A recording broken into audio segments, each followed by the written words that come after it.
Just like house cleaning, the junk keeps coming back, but at rapid speed in your head.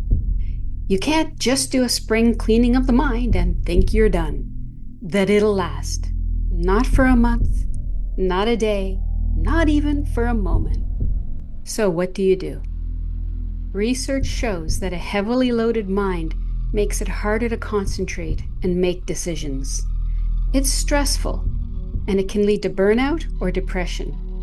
But what is a heavily loaded mind? It's not that you have a lot of outer problems causing this stress. It's that you're running the movies in your mind nearly non-stop. We don't have to have big or many external issues to be stuck looping these movies in the mind. Even if we do have big problems, we don't need to play them on repeat in our heads 24/7. And yet we do. It's like you're carrying around a projector, playing a looping reel of your problems in your car, in your kitchen, in bed, even when you're not actively dealing with those problems in real life. That's cognitive overload, mind wandering, or rumination. Research from Harvard found that 47% of waking hours are spent thinking about what isn't going on. That is, thinking about something other than what you're doing. And this makes people unhappy. They call it mind wandering. Now, mind wandering to me isn't just thinking about something other than what you're doing. It's thinking, period.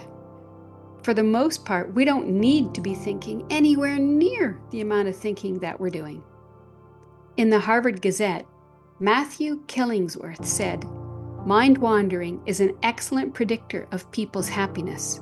How often our minds leave the present and where they go is a better predictor of our happiness than the activities in which we are engaged." Now can we quit saying, "Do something that makes you happy"? There is no outer activity that makes you happy. It's the inner activity that sets your mood.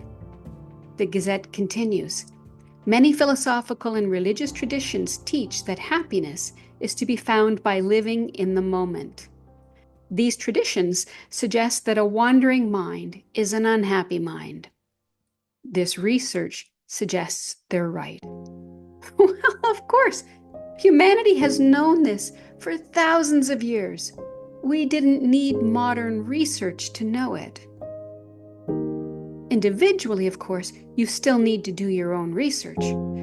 You have to have your own direct experience before you'll concede to this truth and get out of your mind, which argues against it. Sadly, even this research is old.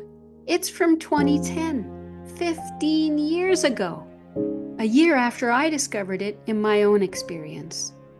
Even now, psychologists still largely speak about the stories in the mind rather than the wandering mind itself. Perhaps they didn't know what to do about it, or didn't go deep enough with it. Let's dive into overload and rumination. Cognitive overload is when you run out of brain bandwidth. Your brain has been burning the candle at both ends and is exhausted. It happens when too much is presented or attempted at once, exceeding your brain's capacity.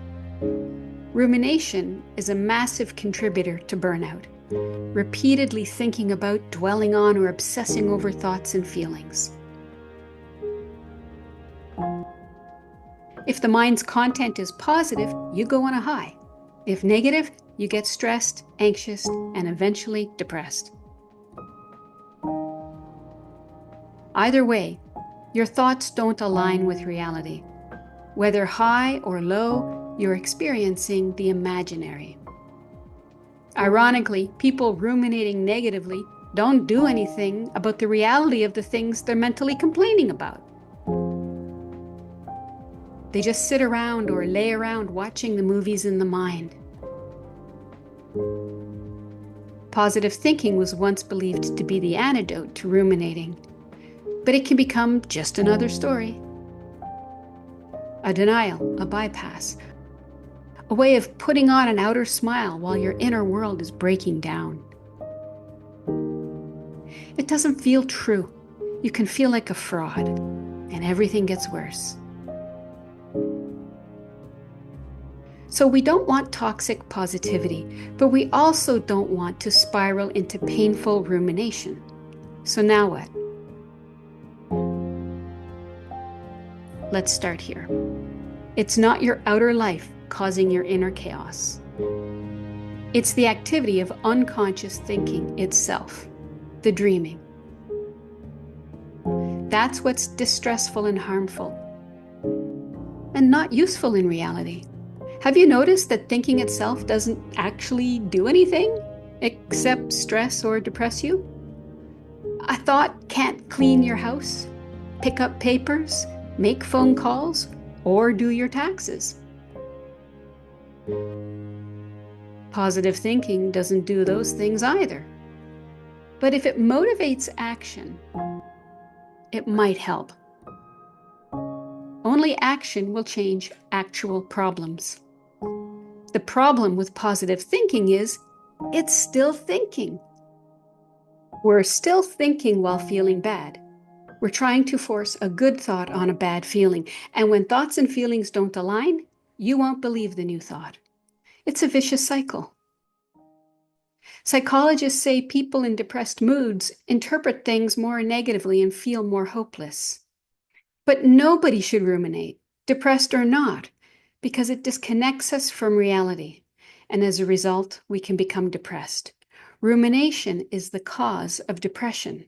The two are nearly synonymous, differing only by degree.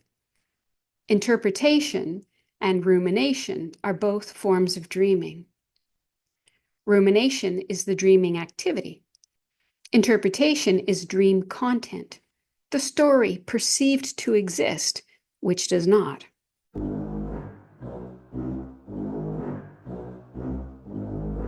Like the shark in Jaws. It never existed. It was a story.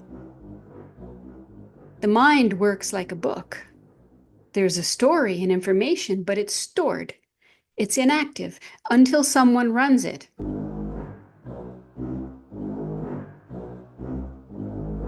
Then we're having a mental experience of the mind. Doing that while awake is okay. We know it's a story. We call it entertainment. But when we fall asleep in the waking state, when we no longer recognize the difference, we become blind to reality. The mental dream and the mental characters replace the actual people, things, and events. Rumination feels bad, and done long enough or intensely enough, it leads to depression. Psychology calls this preoccupation with problems, but I say it's preoccupation with the mind. It's not the actual problems using up your brain bandwidth and your energy. It's the thinking about them. If you were preoccupied with reality, you'd be taking action in reality. You'd not be depressed. You'd be moving, doing, living. So what do? Instead of thinking and not taking action, and thinking we need to feel better before we can take action, and thinking we don't know how to feel better, there's something we have to understand about the body-mind. When you feel bad, bad thoughts come easily. When you feel good, good thoughts come easily. That's why I teach people how to shift their inner state first, before they think. I call this state shift alchemy. We shift state all the time without realizing it. A bell rings, a child smiles, a cat licks your nose. That awakening is a happy accident. It happens without your conscious awareness. Reality brings you back to reality sometimes. If we don't wake up, then we act from the conditioned mind, playing the same nightmare repeatedly. That's why we feel like victims of the world. It's why our inner state feels outside of our control. But alchemy is shifting consciously, on purpose, with awareness. Psychology will often try to get you to reframe your thinking. This is trying to think better first, even though you feel bad. But when you use your pain as a signal to wake up, and you tap in and use your 5 powers with awareness to shift your state, the mind naturally follows. And it doesn't just reframe things. You see clearly. You're not stuck flipping stories. You're here, you're awake.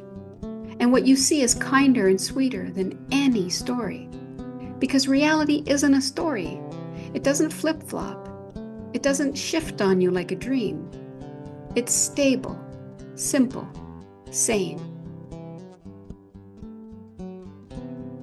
Psychology has linked overthinking to anxiety and depression.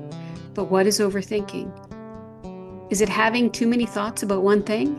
Or just being caught up in your head? That's the real question.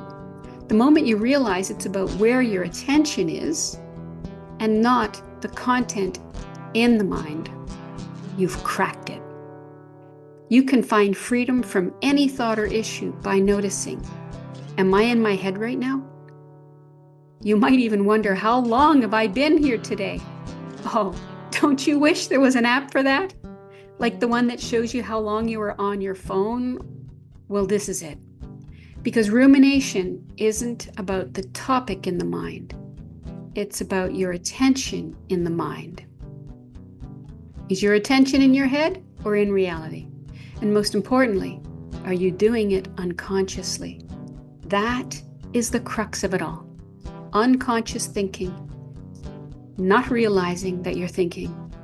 Confusing the mind and its mental characters and stories for reality. Losing track of what's real. Losing track of you. That can't be learned in a course. It can't be learned from a book. It can't be transferred through information. It has to be seen, felt, realized, experienced.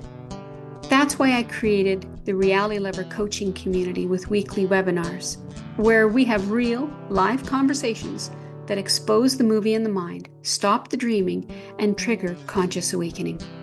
No intellectual theories, no mental practices, but a living experience of the presence of reality, right here, right now. Because there are all kinds of other methods that people, myself included, have tried. From writing thoughts and feelings down, to practicing mindfulness, to setting boundaries with the mind, moving the body, and decluttering your space. And while these can sometimes help, they're all weak and temporary. Because unless and until you become aware of unconscious thinking, the dreaming, you'll be cleaning house every moment of every day for the rest of your life.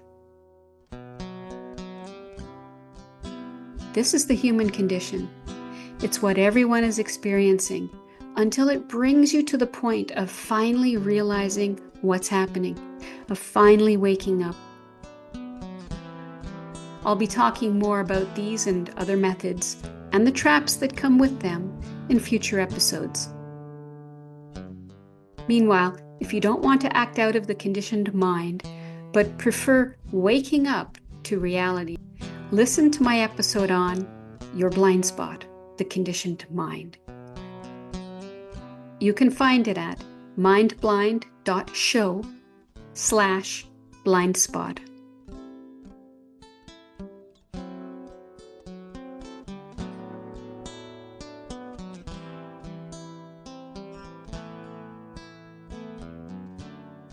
P.S. The dream ends when you notice it. Where is your attention? In the mind or in the room?